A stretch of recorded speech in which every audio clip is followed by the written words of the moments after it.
feeding your curiosity, fueling our passion. Let's satisfy our quest for knowledge with today's question. Myths and truths about household items as lubricants are crucial for safety and satisfaction.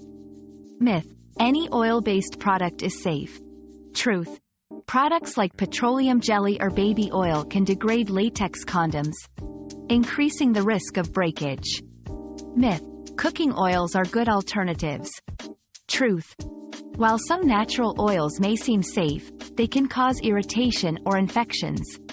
It's essential to use products designed for intimate areas, as they're tested for pH balance and compatibility with condoms. Water or silicone-based lubricants are generally recommended for their safety and efficacy. We've quenched today's curiosity, but there's always more to learn. Keep the curiosity alive by subscribing and joining us for our next adventure.